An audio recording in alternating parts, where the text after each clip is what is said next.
dan juga dikaruniai kesabaran. Terus bagaimana hubungan dengan anak Karena saya yang kedua-duanya baik. sekolah di pesantren? Sehat, syukur baik. Mau nanya, Sakit, sabar juga baik. Terima kasih Bapak. Namun yang lebih kita sukai adalah sehat dan syukur. Bismillah. Assalamualaikum warahmatullahi wabarakatuh. Alhamdulillah wassalatu wassalamu ala Rasulillah wa ala alihi wa sahbihi wa man walah. Asyhadu an la ilaha illallah wahdahu la syarikalah wa asyhadu anna Muhammadan abduhu wa rasulullah nabiyya ba'da amma ba'd. Ikuti Islam, a'adzani Allah wa yakum, para pemirsa Fatwa TV dan juga para pendengar radio dimanapun Anda berada. Alhamdulillah senang sekali di kesempatan yang berbahagia ini kami dapat menyapa Anda kembali di program live interaktif pembahasan tema tarbiyah Islamiyah atau pendidikan Islam, dan program ini diasuh dan dibimbing oleh Al-Ustadz Nafi Zainuddin LC MHI Hafizahullahu Ta'ala, yang dimana beliau adalah salah satu anggota Dewan Fatwa Perhimpunan Al-Irsyad. Salawat dan salam semoga tercurahkan kepada suri tauladan kita Nabi Muhammad Sallallahu Alaihi Wasallam beserta para keluarganya, para sahabatnya, juga para pengikutnya yang setia hingga akhir zaman nanti. Ikuti sama adzani ya Allah wa yakum. Kami mengajak Anda untuk berpartisipasi. Jika Anda ingin mengajukan pertanyaan, silakan Anda bisa menghubungi layanan telepon kami di 021 2123 2333 dan nomor telepon tersebut tertera di layar kaca Anda saat ini. Dan alhamdulillah telah terhubung bersama guru kita Al-Ustadz Nafi Zainuddin LC MHI Hafizahullah, langsung dari kediaman beliau di Temanggung, Jawa Tengah. Dan sebelumnya kita sapa dahulu. Assalamualaikum warahmatullahi wabarakatuh, Ustadz. Assalamualaikum warahmatullahi wabarakatuh. Ahlan Ustadz, bagaimana kabarnya Ustadz? Ahlan bikum, alhamdulillah, nahnu fi khairin wa ni'mah. Alhamdulillah, barakallahu fikum Ustadz. Jazakallahu khair Ustadz sudah menyempatkan waktu untuk hari ini Ustadz. Ayakumullah. Ketua Islam, adzani ya Allah wa yakum, kami konfirmasikan kepada Anda untuk live interaktif ini kami di-relay atau disiarkan juga oleh beberapa radio yang tergabung di RTVC atau Radio Televisi Islam Indonesia. Di antaranya ada Radio Bimbas Yogyakarta, Radio Sahabat Tegal, Radio Suara Madinah Caruban, kemudian Radio MDFM Probolinggo, Radio Hang FM Batam, Radio Amuba Pangkal Pinang, kemudian Radio Sago FM Sumatera Barat, Radio Gema FM Bontang, Radio Al-Hikmah Banyuwangi, kemudian Radio Albina AM Bekasi, Radio Tua FM Riau, Radio Dai Tengaran, dan juga Radio Mas FM Seragen. Kami ucapkan jazakallahu khairan. Dan mari kita dengarkan nasihat pembuka dari guru kita Al-Ustadz Nafi Zainuddin LC MHI Hafizahullahu Ta'ala. Kepada Ustadz dipersilakan, falyatafadhal maskur ya Ustadz. Assalamualaikum warahmatullahi wabarakatuh. Alhamdulillahi rabbil alamin. Ala khairil bashari wal mursalin wa ala alihi wa ashabihi ajma'in wa azwajihi ummahatil mu'minin wa man tabi'ahum bi ihsanin ila yaumiddin. Pemirsa dimanapun Anda berada, alhamdulillah kita senantiasa bersyukur kepada Allah Subhanahu wa Ta'ala atas segala nikmat dan karunia yang Allah Subhanahu wa Ta'ala berikan kepada kita. Semoga Allah Subhanahu wa Ta'ala merahmati saudara-saudara kita yang mendahului kita, dan semoga Allah Subhanahu wa Ta'ala menyembuhkan yang sakit di antara kita. Dan marilah di hari-hari ini kita juga berusaha untuk menambah kedekatan kepada Allah Subhanahu wa Ta'ala, banyak beristighfar kepadanya. Di saat para sahabat ridwan alaihim ajmain, Rasulullah sallallahu alaihi wasallam adalah penghalang adanya azab, karena Rasulullah sallallahu alaihi wasallam Allah Subhanahu wa Ta'ala karuniakan kepada umat ini. Dan di saat kita sudah jauh dari generasi itu, maka penghalang dari kemurkaan Allah Subhanahu wa Ta'ala adalah banyaknya kita beristighfar kepadanya. Kemudian kita juga tetap berusaha di dalam kondisi yang penuh dengan ujian ini untuk selalu mendekatkan diri kepada Allah Subhanahu wa Ta'ala dengan thalabul ilmi, dengan menuntut ilmu. Satu jalan yang membimbing kita dan mendekatkan kita kepada jannah Allah Subhanahu wa Ta'ala. Kita mengingat para sahabat ridwanu alaihim ajma'in dengan kesulitan-kesulitan yang jauh lebih besar dari kesulitan-kesulitan yang ada saat ini. Mereka tetap belajar ilmu din, mereka tetap menjadi masabi' ad-duja, mereka tetap menjadi para panutan kita di dalam menerima ilmu dari Rasulullah sallallahu alaihi wasallam. Abdullah bin Mas'ud radhiyallahu taala anhu ketika pertama kali bertemu dengan Rasulullah sallallahu alaihi wasallam adalah ketika beliau menggembala kambing pada seorang, yaitu milik Uqbah ibnu Abi Mu'aid.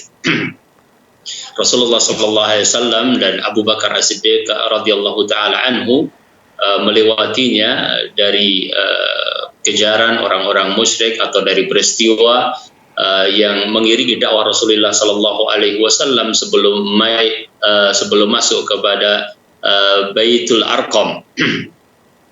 Kemudian Rasulullah sallallahu alaihi wasallam meminta kepada Abdullah bin Mas'ud untuk memberikan salah satu dari kambing yang belum menyusui, belum mengeluarkan air susu.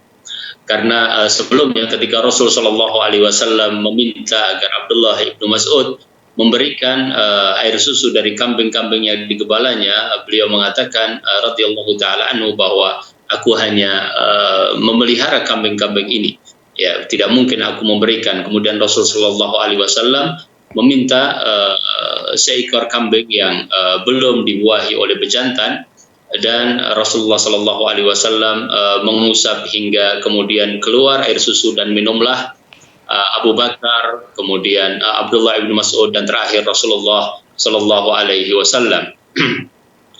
Pertemuan tersebut memberikan kesan yang mendalam bagi Abdullah bin Mas'ud, dan beliau meminta agar Rasul sallallahu alaihi wasallam mengajarkan beberapa kata yang sempat didengar olehnya, yaitu dari doa Nabi sallallahu alaihi wasallam. Maka Rasul mengatakan kepada beliau, innaka ghulamun muallam, engkau adalah seorang yang belajar. Sejak saat itu maka di sela-sela waktu Abdullah bin Mas'ud selalu menyempatkan untuk hadir di majelis Rasulullah sallallahu alaihi wasallam, hingga kita tahu beliau adalah salah satu di antara seorang sahabat yang saat itu masih kecil membacakan ayat Al-Quran di hadapan orang-orang Quraisy, hingga mereka orang-orang Quraisy menyakiti beliau secara fisik, dan ketika kembali kepada Rasulullah sallallahu alaihi wasallam dan ditanggapi oleh beberapa sahabat senior, maka beliau radhiyallahu taala anhu mengatakan, jika kalian mau aku datangi mereka besok, maka aku akan lakukan kembali membacakan ayat-ayat Al-Quran di hadapan mereka. Sebuah cerita betapa gigihnya sahabat Abdullah bin Mas'ud di dalam menuntut ilmu dengan kesulitan-kesulitan yang ada saat itu. Kesulitan yang ada saat ini mungkin beragam dan mempunyai perbedaan-perbedaan dengan berbagai kesulitan di masa Rasul sallallahu alaihi wasallam, meskipun secara sunnatullah banyak kesulitan-kesulitan yang serupa, ya. Oleh karenanya kita tetap berusaha dalam kondisi apapun mendekat kepada Allah Subhanahu wa taala melalui kajian, melalui thalabul ilm, melalui murajaah, melalui bacaan terhadap para ulama, dan juga melalui tawasul komunikasi dengan guru-guru kita, dengan ustadz-ustadz kita. Bagi mereka yang masih belajar di sekolah, di pesantren, tetap berupaya sebisa mungkin untuk melakukan komunikasi yang berkaitan dengan ilmu, yang berkaitan dengan menambah ketaatan kepada Allah Subhanahu wa taala. Semoga Allah Subhanahu wa taala memudahkan, dan kalau kita kembali kepada mereka para ulama, ya, saat itu untuk mempelajari satu hadis dari Rasulullah sallallahu alaihi wasallam, mereka melakukan perjalanan yang cukup jauh, ya. Mereka melakukan perjalanan yang membutuhkan waktu cukup lama hanya untuk mendengar satu hadis dari Rasulullah sallallahu alaihi wasallam, ya. kesulitan sekarang mungkin untuk tatap muka, untuk bertemu langsung dengan guru-guru kita, namun ada kemudahan-kemudahan yang lain di sisi lain. Karena kita berada di zaman digital, kita berada di masa di mana hadis-hadis Nabi Shallallahu Alaihi Wasallam dengan penjelasan-penjelasannya bisa kita baca melalui gadget, melalui alat-alat yang sudah cukup modern dan memanjakan kita untuk dekat dengan ilmu dari Allah Subhanahu Wa Taala dan dari Rasulnya Shallallahu Alaihi Wasallam. Semoga semangat tersebut tetap ada di dalam diri kita dan bahkan selalu meningkat, khususnya ketika mungkin kita sedang tidak disibukkan oleh banyaknya aktivitas mungkin di hari-hari yang tidak seperti ini, tapi justru di hari-hari seperti ini ada hikmah-hikmah tertentu yang kita insyaallah ta'ala bisa dapatkan. Maka beristihad di dalam masalah talabul ilm kita bisa lakukan lebih baik insyaallah ta'ala. Barakallahu fikum. Masya Allah, jazakallahu khairan wa barakallahu fikum atas nasihat yang sangat bermanfaat sekali. Ketua Islam a'adzani Allah wa iyakum, demikian nasihat pembuka dari Ustadz kita, dan semoga Allah Subhanahu wa taala memberikan kekuatan untuk kita untuk bisa beramal soleh, dan semoga bisa menjadi tambahan ilmu yang bermanfaat untuk kita semua. Dan kepada Ustadz mohon izin bisa langsung kita bacakan pertanyaan yang sudah masuk, Ustadz. Insyaallah biidznillah ta'ala. Pertanyaan pertama, bismillah. Dari Nita Fafdelis di Riau, Pekanbaru. Assalamualaikum Ustadz. Bolehkah mertua laki-laki mencium pipi kiri atau kanan menantu perempuannya ketika bertemu atau bertemu atau menantu berpamitan? Mohon nasihatnya Ustadz, jazakallahu khairan. Nah. Alhamdulillah wassalatu wassalamu ala Rasulillah. Pernikahan menjadikan hubungan antara seseorang dengan mertuanya adalah artinya menjadi mahram, ya, dengan telah dilangsungkannya sebuah akad pernikahan. Maka sebagaimana firman Allah Subhanahu wa taala, wala tankihu ma nakaha aba'ukum minan nisa'i illa ma qad salaf, ya. Janganlah kamu menikahi yang telah dinikahi oleh ayah-ayah kamu kecuali apa yang telah lalu. Demikian juga pada ayat berikutnya Allah Subhanahu wa taala menyebutkan wa halailu abnaikumul ladzina min aslabikum. Karena hubungan yang tadinya adalah hubungan ajnabiyah, ya, bukan mahram, kemudian berubah menjadi mahramiyah melalui pernikahan, maka mencium seorang mertua kepada menantunya adalah termasuk hal yang dibolehkan. Wallahu ta'ala alam. Yang perlu kita garis bawahi adalah tentunya mencium di dalam hal ini adalah mencium kasih sayang, ya, kasih sayang orang tua kepada anaknya, kasih sayang mertua kepada menantunya. Ya, sehingga tetap disyaratkan oleh para ulama bahwa mencium kasih sayang ini adalah mencium yang jauh dari makna-makna syahwat, ya, mana-mana hasrat syahwat yang bisa terjadi dari siapapun kepada siapapun. Ya. Oleh karenanya sebagian dari para ulama menasihatkan agar itu dilakukan misalnya lebih baik, ya, pada misalnya keningnya, pada kepalanya, ya, kemudian misalnya juga sampai kepada pipinya, tetapi tidak kepada bibirnya, ya. Yang demikian itu tidak lain adalah untuk menjaga kemungkinan-kemungkinan yang bisa jadi akan menjadikan yang tadinya kasih sayang kemudian berubah menjadi sesuatu yang mengandung syahwat, karena barangkali syaitan atau karena barangkali kondisi-kondisi seseorang sedang mengalami naik turunnya keimanan. Ya. Jadi meskipun dibolehkan, wallahu taala alam, akan tetapi harus dipenuhi dengan syarat-syarat sebagaimana dijelaskan oleh para ulama, dan diharapkan seperti pada bagian-bagian yang lebih jauh dari indikasi untuk syahwat, tetapi kepada kasih sayang seperti kepala dan lain sebagainya. Wallahu taala alam. Nah, Ustaz, barakallahu fikum wa jazakallahu khairan atas jawaban dan nasihatnya. Demikian yang bertanya, semoga bisa difahami. Ikuti Islam, azani Allah wa yakum, kami mengajak Anda untuk berpartisipasi. Jika Anda ingin mengajukan kepada Ustadz, Anda bisa menghubungi layanan telepon kami di 021 2123 2333, dan nomor telepon tersebut tertera di layar kaca Anda saat ini. Dan kita angkat kembali pertanyaan dari redaksi, Ustadz. Berikutnya dari Muhammad Yasir di Riau, Kampar. Assalamualaikum Ustadz, izin bertanya. Kami di SD IT Bangkinang, kami mengajar di SD di bawah yayasan, dan kami mendapatkan gaji dari yayasan setiap bulannya.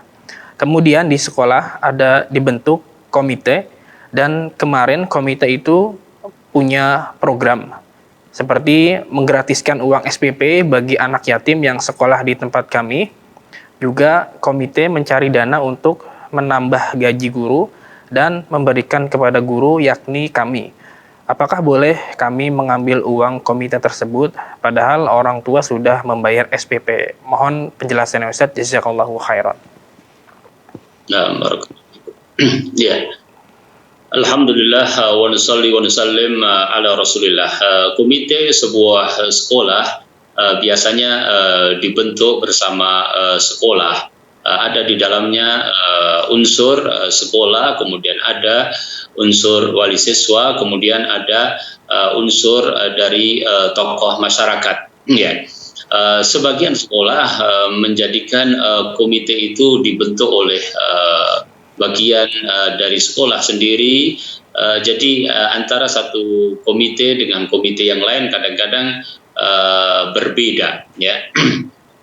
Oleh karenanya dalam hal ini wallahu taala alam, apabila kita mengambil hukum yang lebih hati-hati, itu lebih jauh dari subhat dan lebih jauh dari perkara yang diharapkan, yang dikhawatirkan masuk dalam kategori hadiyatu al-ummal. Ya, saya menyarankan bahwa yang terbaik adalah komite memusyawarahkan akan kebutuhan-kebutuhan pesantren atau kebutuhan-kebutuhan sekolah, ya, sehingga dengan seperti itu dia mengetahui beban-beban biaya sekolah. Di antaranya misalnya tadi dibentukkan dalam beasiswa kepada anak-anak yatim. Kemudian dalam konteks ini saya menasihatkan apabila memang dibutuhkan maka dinaikkan SPP-nya, ya. Jadi kalau misalnya komite sekolah merasa bahwa kesejahteraan guru atau kesejahteraan ustadz nampaknya kurang, maka mereka bisa menaikkan SPP dan itu lebih baik, atau memberikan bantuan kepada sekolah tidak khusus kepada guru-gurunya, yang dikhawatirkan itu akan masuk ke dalam hadiyatul ummal. Sebab kita mengetahui bahwasanya hukum asal daripada hadiyatul ummal yaitu memberikan hadiah kepada seorang yang sudah bekerja pada satu tempat tertentu dan mendapatkan gaji dari yang memberikan payung hukumnya, maka hadiyatul ummal itu pada asalnya adalah al-man'u wa tahrim, yaitu dilarang dan tidak dibolehkan berdasarkan hadis Nabi sallallahu alaihi wasallam, ya, hadiyatul ummal gulul, ya, dikhawatirkan bahwa hadiah yang seperti ini akan merusak amanah, ya, akan merusak sikap tidak adil, ya. Sebagai contoh misalnya dalam konteks ini, ya, bahwa dari anak-anak yang bersekolah, ada anak-anak yang merupakan anak kandung dari anggota komite. Kemudian ketika diketahui ada hadiah yang semacam itu, maka sikap kita terhadap anak-anak tersebut menjadi berbeda jika dibandingkan dengan sikap kita kepada siswa atau santri yang lain. Nah, inilah yang dikhawatirkan, sehingga keadilan menjadi terganggu, dan disitulah yang dimaksudkan bahwa amanah tidak tertunaikan dengan baik. Kemudian Rasulullah Shallallahu Alaihi Wasallam juga pernah memerintahkan kepada salah seorang dari kalangan sahabat, ya, dari kalangan sahabat, saya lupa nama beliau, kemudian untuk mengurusi harta sedekah, ya, harta sedekah. Dan ketika kembali kepada Rasulullah Sallallahu Alaihi Wasallam, melaporkan di hadapan Rasulullah Sallallahu Alaihi Wasallam bahwa sebagian dari harta tersebut adalah sedekah, dan kemudian beliau juga mengatakan wa hadza uhdiyali, dan ini sebagian harta yang dihadiahkan kepada diriku. Rasul Sallallahu Alaihi Wasallam bersabda saat fahalla yajlisu fi baiti abihi au baiti ummihi fahal yuhdalahu atau kama qala sallallahu alaihi wasallam. Ya, coba saja kalau dia berada di rumah bapaknya atau rumah ibunya, apakah akan diberikan hadiah kepada dirinya? Jadi itu menjadi salah satu ukuran atau standar. Kalau ternyata diberikan hadiah itu karena hubungannya dengan wewenang, hubungannya dengan jabatan, hubungannya dengan pekerjaan yang sesungguhnya dia sudah mendapatkan gaji, disitulah dikhawatirkan terjadi apa yang dilarang oleh Rasulullah Shallallahu Alaihi Wasallam. Wallahu taala alam. Kadang-kadang juga niat itu berbeda-beda, akan tetapi banyak dalam hal ini yang kemudian justru kepada niat yang pada akhirnya salah, seperti yang terjadi di masa Umar bin Abdul Aziz radhiyallahu taala anhu rahimahullah, bahwa beliau diberikan hadiah, ya. Kemudian beliau sebagai khalifah menolak hadiah tersebut, ya. Kemudian si pemberi hadiah mengatakan bahwasanya Rasulullah Shallallahu Alaihi Wasallam menerima hadiah. Kemudian beliau menjawab, kanat fi ahdi Rasulullah Shallallahu Alaihi Wasallam hadiah wal yaum rishwah, ya. Dahulu itu di masa Rasulullah Shallallahu Alaihi Wasallam bisa saja benar-benar hadiah, tapi kalau hari-hari ini bisa jadi itu sudah menjadi riswah atau sesuatu yang berhukum suap pada perkataan Umar bin Abdul Aziz. Sementara kita tahu bahwasanya riswah adalah sesuatu yang terlarang dan terlaknat. Oleh karenanya wallahu taala alam, dalam hal itu lebih baik komite mempelajari kebutuhan sekolah atau pesantren dan memberikan untuk pos-pos yang tidak masuk ke dalam kekhawatiran untuk menjadi hadiat al-ummah. Wallahu ta'ala alam. Masya Allah, Ustaz, terima kasih jazakallahu khairan atas jawaban dan penjelasannya. Demikian yang bertanya, semoga bisa difahami. Dan kita bacakan pertanyaan berikutnya, Ustaz. Ini dari Happy Chandrawati di Bekasi. Bismillah, Assalamualaikum ilaikum ya Ustaz. Ini tentang birrul walidain, Ustaz. Bagaimana menasihati anak yang kerajingan main game sampai tengah malam? Kalau dinasihati baik-baik malah marah-marah. Kalau saya agak galak, maka anak tersebut lebih galak lagi. Mohon nasihat dan bimbingannya, Ustaz. Terima kasih, jazakallahu khairan. Nah, barakallahu fikum. Alhamdulillah wassalatu wassalamu ala Rasulillah. Ya. Wallahu taala alam, apa yang mempengaruhi hingga anak yang bersangkutan mempunyai sikap yang sangat tidak pas ditujukan kepada orang tuanya dan khususnya ibunya, ya. Doakanlah kepada Allah Subhanahu wa taala dengan misalnya mengatakan Allahumma habib li waladi, ya. Ya Allah, ajar adab kepada aslih li dzurriyyati, dan doa-doa yang semacam itu. Adapun kecanduan terhadap game adalah memang salah satu efek negatif yang terjadi khususnya di masa-masa ini, ya.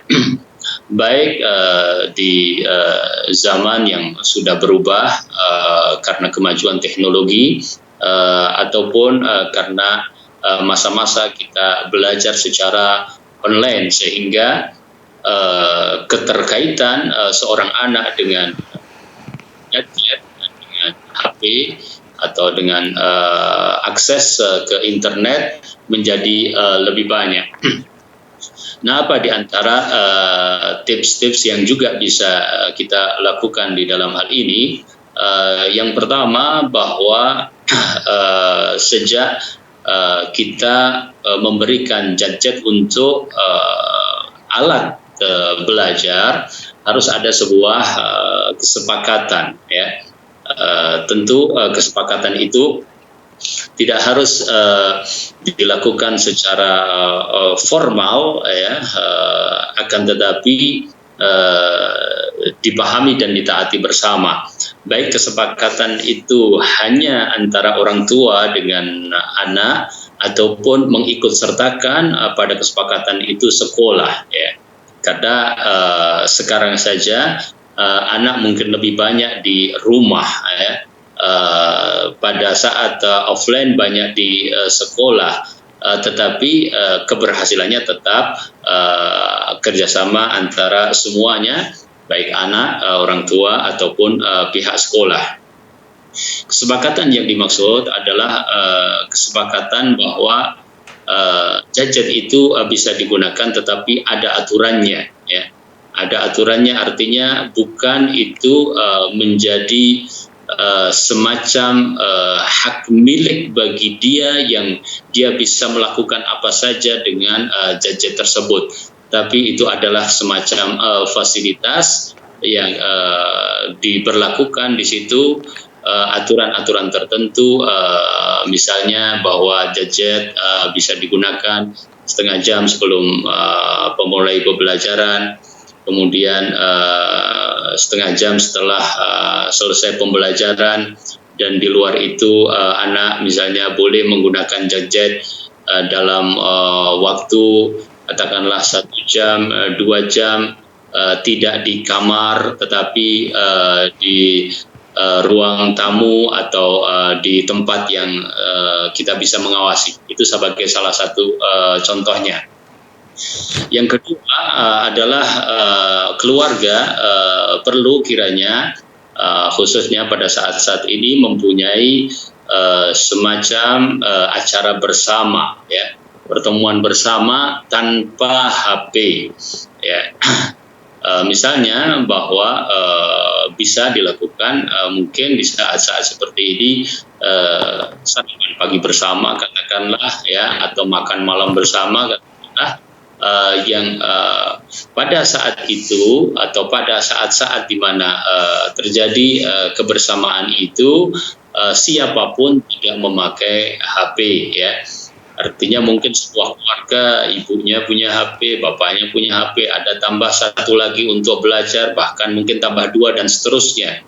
Tetapi pada jam-jam tersebut, ya, sudah diberitahukan sejak awal bahwa kita mempunyai kesepakatan untuk sama-sama semuanya meletakkan HP dan kemudian fokus kepada kegiatan bersama.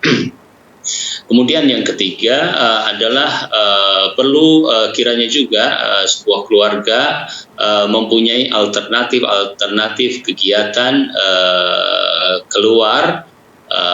Maksud saya adalah sesuai dengan tentu kondisi-kondisi sekarang ya.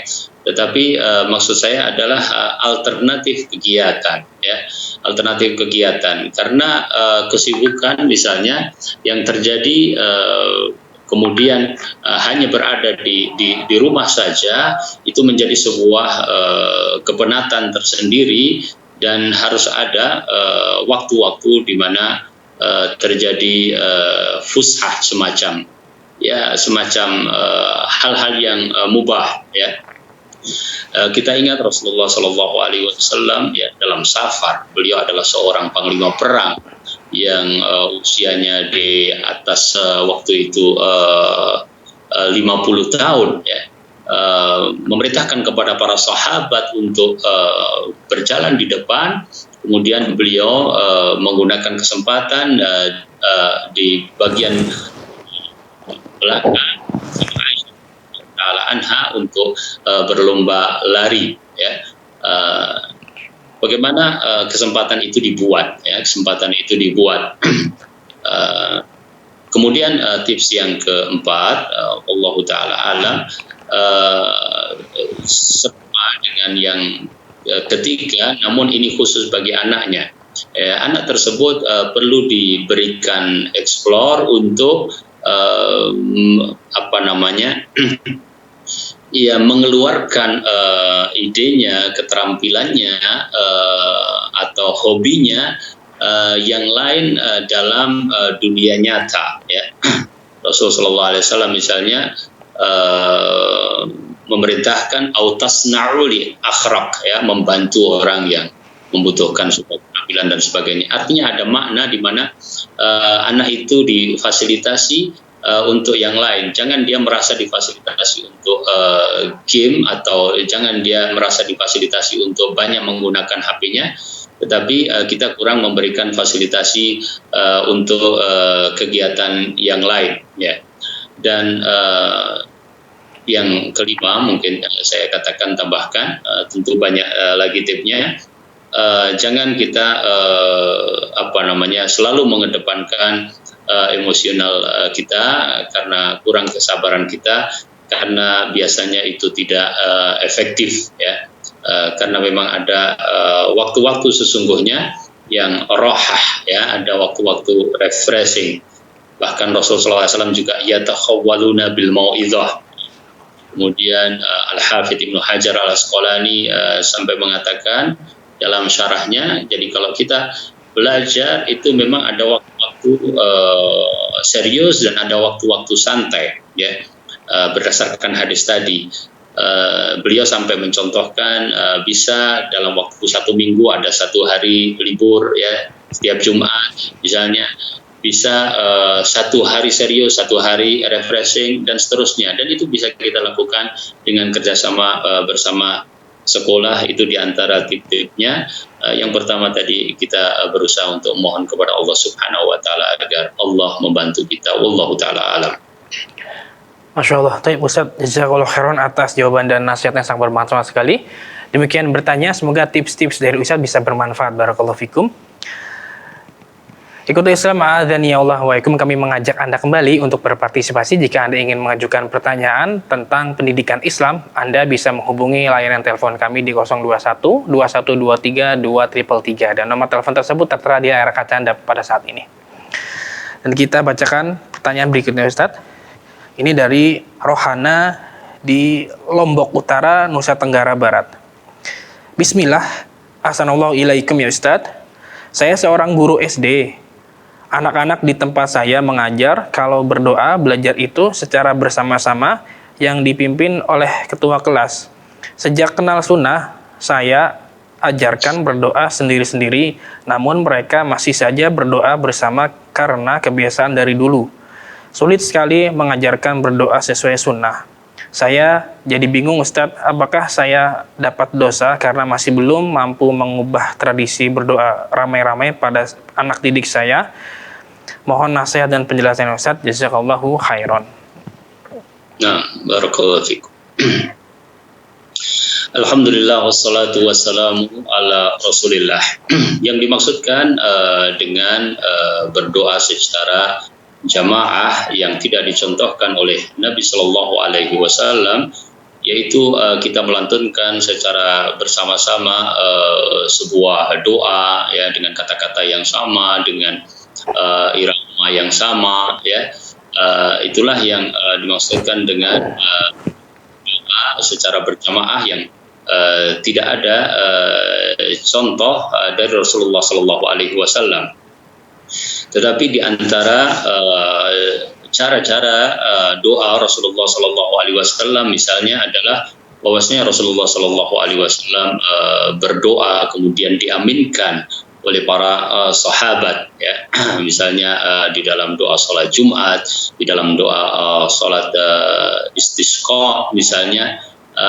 Oleh karenanya apabila satu ustadz atau satu guru berdoa kemudian diaminkan, maka itu salah satu di antara doa yang dilakukan oleh Rasulullah Sallallahu Alaihi Wasallam pada saat-saat tertentu sebagaimana diriwayatkan kepada kita.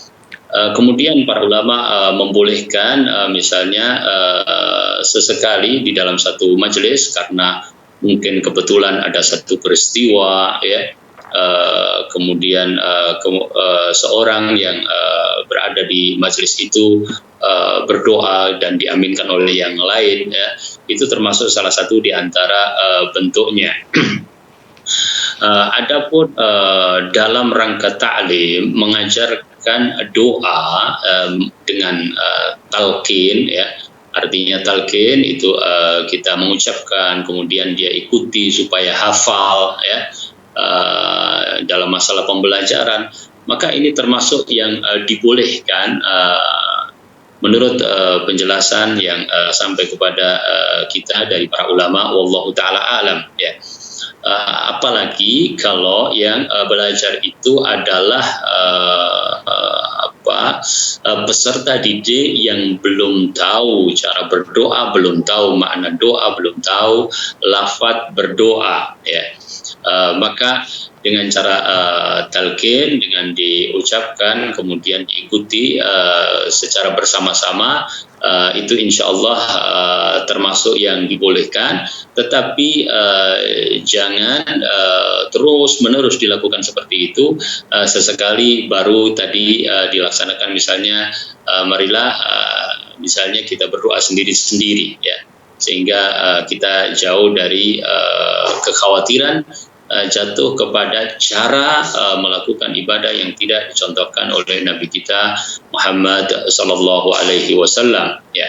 Dan mentalkin ini sesering mungkin, sebanyak mungkin sampai mereka terbiasa, sehingga kemudian apa yang kita inginkan tadi untuk berdoa sendiri-sendiri pun kemudian juga menjadi sebuah kebiasaan nantinya. Wallahu taala alam. Nah, Ustaz, jazakallahu khairan wa barakallahu fikum atas nasihat dan jawabannya. Demikian yang bertanya, semoga bisa difahami. Dan kita bacakan pertanyaan berikutnya, Ustaz. Ini dari Fahri Nur di Sulawesi Selatan, Kabupaten Takalar. Bismillah, Assalamualaikum Ustaz. Saya seorang mahasiswa di salah satu perguruan tinggi negeri di Makassar. Bolehkah kita menatap wajah dosen yang berbeda lawan jenis dengan kita pada saat ia menjelaskan materi perkuliahannya, karena dianggap lebih sopan tak kala berdialog? Mohon nasihatnya Ustaz, jazakallahu khairan. Nah, barakallahu fiik. Alhamdulillah wa nusalli wa nusallim ala Rasulillah ya. Menghormati seseorang ya, seperti yang dilakukan oleh Nabi sallallahu alaihi wasallam. Nabi ketika berbicara ya, bertatap muka secara langsung ya, dan berusaha misalnya menggerakkan seluruh badan beliau menoleh kepada seorang yang berbicara dengan beliau. Tetapi itu terjadi antara Rasulullah SAW dengan para sahabat laki-laki. Sementara dalam hubungan dengan seorang wanita ya, ketika kita berkomunikasi bagaimana sebaiknya ya Allah Subhanahu wa taala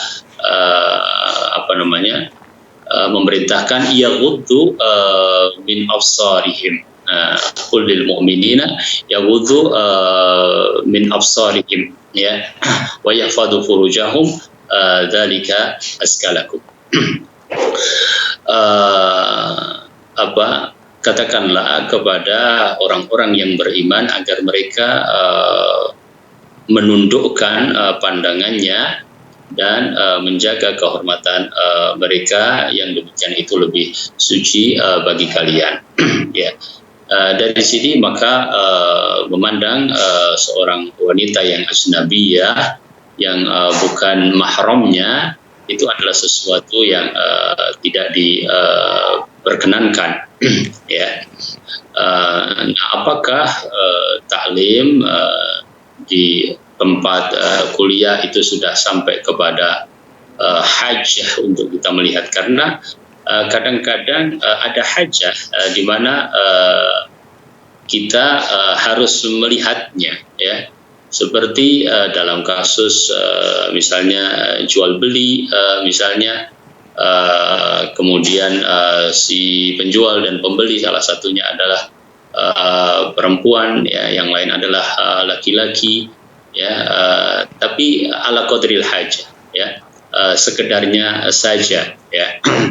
Makanya Rasul Shallallahu Alaihi Wasallam juga mengatakan alaika as-saniyah, ya, ketika ditanya tentang nadratul faja'ah, yaitu tiba-tiba kita melihat, ya, seorang wanita dan nampak bagi kita, maka Rasul SAW menunjukkan innalakal ula, ya, yang tadi pertama nggak apa-apa, ya, walaikas tsaniyah, tetapi berikutnya ya kamu jaga pandangan kamu. Nah, dalam masalah ini wallahu taala alam, bisa jadi tidak sampai kepada hajah. Kenapa? Karena ya ada tempat-tempat yang barangkali lebih pas untuk kita belajar sehingga kita tidak terjatuh ke dalam suasana tersebut, ya. Karena hajah tunzalu mansilat al-darurah, tetapi apakah itu sudah hajah, sudah membolehkan kita sampai kepada hal tersebut? Saya melihatnya belum sampai, wallahu taala a'lam. Nah, Ustaz, jazakallahu khairan wa barakallahu fikum atas nasihat dan penjelasannya. Demikian yang bertanya, semoga bisa difahami. Ikuti Islam, a'adzani Allah wa yakum. Menghormati bisa jadi adalah dengan cara kita tidak melihat. Ya, memang ini membutuhkan edukasi, ya. Para wanita yang mutahajjibat, para muslimat yang sudah memelihara diri dengan pakaian syar'i, dengan menjaga dirinya dari perkara-perkara yang menyebabkan fitnah, justru dia akan lebih senang kalau dia tidak dilihat dan dia tahu bahwa dengan kita tidak melihat itu kita menghormatinya. Jadi masalah menghormati dan tidak menghormati tadi secara umum relatif, tetapi apabila kita kembalikan kepada syariat, maka dengan kita tidak memandang wanita yang asnabiyah itu adalah bagian dari penghormatan kita kepada dirinya, wallahu taala alam. Nah, Ustaz, jazakallahu khairan wa barakallahu fikum atas jawaban dan penjelasannya. Demikian bertanya, semoga bisa difahami. Ikuti Islam, para pemirsa Fatwa TV dan para pendengar radio dimanapun Anda berada. Kami mengajak Anda kembali untuk berpartisipasi. Jika Anda ingin mengajukan pertanyaan kepada Ustaz tentang pendidikan Islam, Anda bisa menghubungi layanan telepon kami di 021 2123 2333. Dan masih ada waktu, kita bacakan pertanyaan berikutnya, Ustaz. Dari Rizky Bun di Bogor, Jawa Barat. Bismillah, Assalamualaikum Ustaz. Apakah tanda wakaf termasuk ilmu tajwid dalam membaca Al-Quran? Lantas, bagaimana hukum mengikuti tanda wakaf tersebut ketika menjadi imam sholat jamaah? Karena seringkali imam melanggar kaidah tersebut, bacaannya berhenti, padahal di situ terdapat tanda adabul waqfi. Sebaliknya, ketika terdapat tanda al-waqfu aula, malah bacaannya disambung Mohon penjelasan Ustadz. Barakallahu fikum. Nah,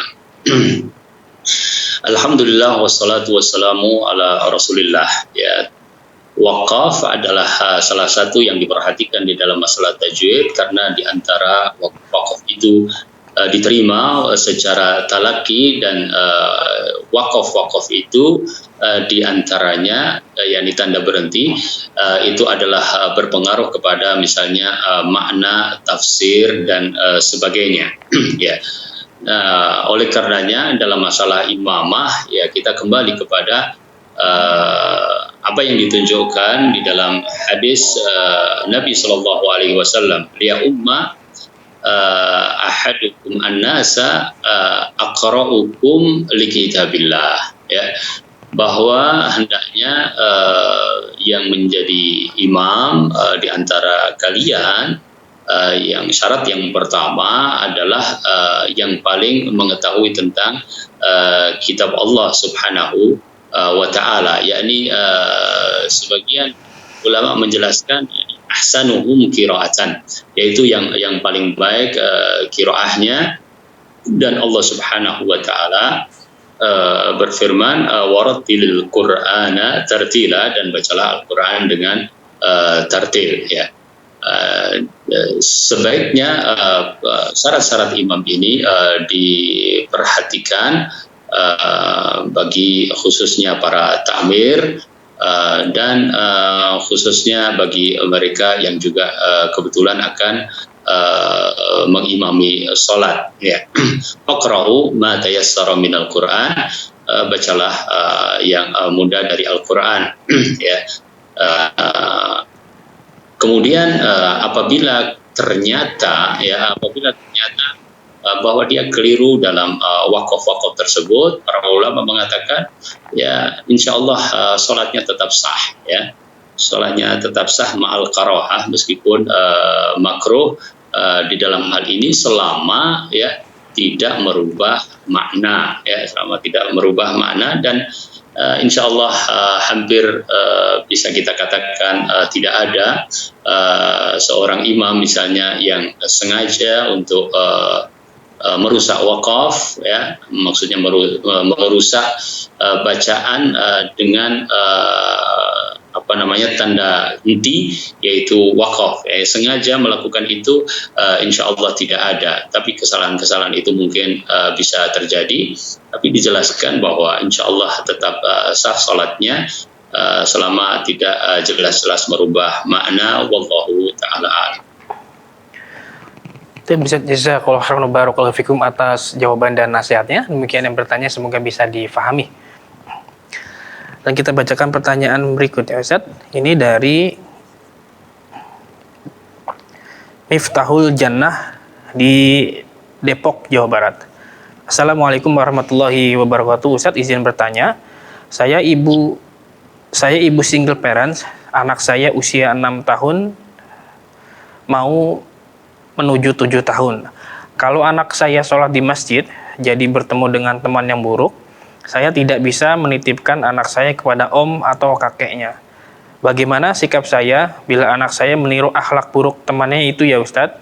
Karena pernah anak saya pulang dari masjid menjadi mencontoh akhlak buruk temannya. Kadang saya jadi cemas bila anak saya ke masjid, takutnya anak saya jadi buruk. Mohon penjelasan dan nasihatnya, Ustadz. Syukron. Nah, alhamdulillahirabbil alamin, wa shalli wa sallim ala khairil bashari wal mursalin.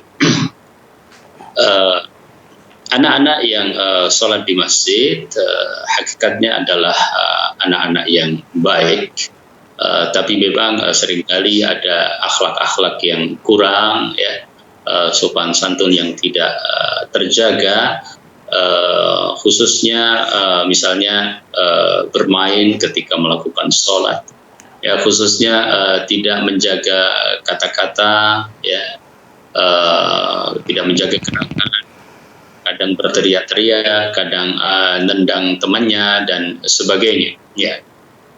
Itu barangkali yang dimaksudkan dengan akhlak yang buruk, ya, dalam pertanyaan tadi, ya.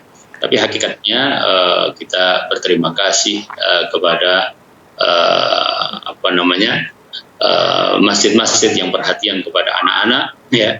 Kemudian juga semoga Allah Subhanahu wa taala membantu para orang tua yang menyemangati anak-anaknya untuk datang ke masjid, khususnya maksud saya adalah ketika memang kita diperkenankan secara syar'i untuk melaksanakan sholat jamaah berada di masjid, kecuali ada halangan-halangan seperti pada masa pandemi di mana beberapa tempat sangat tidak memungkinkan, ya.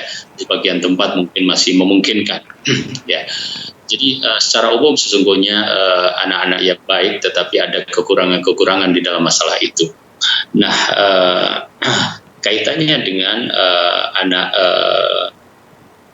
ibu di dalam hal ini, barakallahu fiik, kita mendapatkan tadi informasi bahwa usianya masih 6 tahun, ya. Sangat tepat untuk diajarkan pembiasaan melakukan sholat, ya.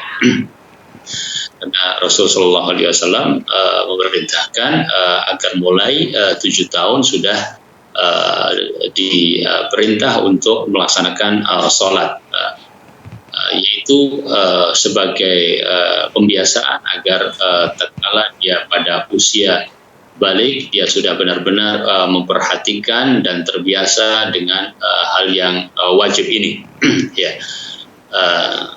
Karena sifatnya adalah pembiasaan dan sifatnya adalah pendidikan untuk kemudian nanti melaksanakan kewajiban, maka sebenarnya belum mukallaf anak tersebut, ya. Belum mukallaf, ya, artinya tidak hanya misalnya karena meninggalkan sholat jamaah tidak apa-apa, bahkan seandainya dia masih meninggalkan sholat, dia pun masih terkena dosa di dalam hal ini. Oleh karenanya pertimbangan maslahat bisa kita kumpulkan dalam kasus ini, wallahu taala alam, yaitu apa? Yang pertama adalah maslahat mengajari sholat, rajin untuk melaksanakan sholat, ya. Maslahat yang kedua, kita ingin dia tidak terpengaruh dengan akhlak-akhlak yang tidak baik, ya. Maka pada usia 6 tahun itu dia masih boleh, ya, masih sangat bisa untuk belajar sholat di rumah, ya, bahkan diajari oleh ibunya atau bahkan bersama ibunya untuk melakukan sholat, ya. Dengan begitu berarti kita mengumpulkan dua maslahat, insya Allah, ya, sambil insya Allah semoga ada jalan melalui imam atau melalui siapa agar pengaruh-pengaruh yang tidak baik tadi terkurangi. Wallahu taala alam, itu masukan saya. Barakallahu fiik.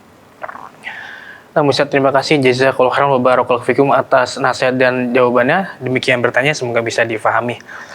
Dan pertanyaan tersebut adalah pertanyaan terakhir di kesempatan kali ini, Ustadz. Alhamdulillah, terima kasih jazakallahu khairan Ustadz atas waktu dan ilmunya, Ustadz. Semoga Allah Ta'ala senantiasa menjaga Ustadz dan juga keluarga.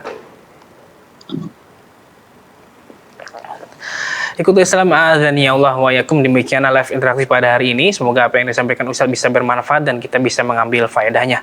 Dan kami ingatkan kembali untuk live nanti malam, insya Allah jam 8 malam bersama Al-Ustadz Dr. Muhammad Nur Ihsan Hafizahullah dengan pembahasan tema keimanan, doa, dan zikir. Dan bila Anda ingin mengetahui kegiatan Dewan Fatwa, Anda bisa akses di website kami di www.dewanfatwa.com. Demikian live interaktif pada hari ini. Kami kru yang bertugas mohon undur diri. Terima kasih atas partisipasinya. Mohon maaf bila ada kekurangan. Dan mohon maaf bila pertanyaan-pertanyaan yang sudah masuk yang belum sempat kami bacakan karena keterbatasan waktu. Dan semoga kita bisa kembali di lain kesempatan. Kita tutup. Subhanakallahumma bihamdika. Asyhadu alla ilaha illa anta. Astaghfiruka wa atubu ilaik. Wassalamualaikum warahmatullahi wabarakatuh. Dan juga dikaruniai kesabaran. Terus bagaimana hubungan dengan anak Karena saya yang kedua-duanya baik. sekolah pesantren? Sehat, syukur baik. Mau nanya, Sakit, sabar juga baik. Terima kasih Bapak. Namun yang lebih kita sukai adalah sehat dan syukur.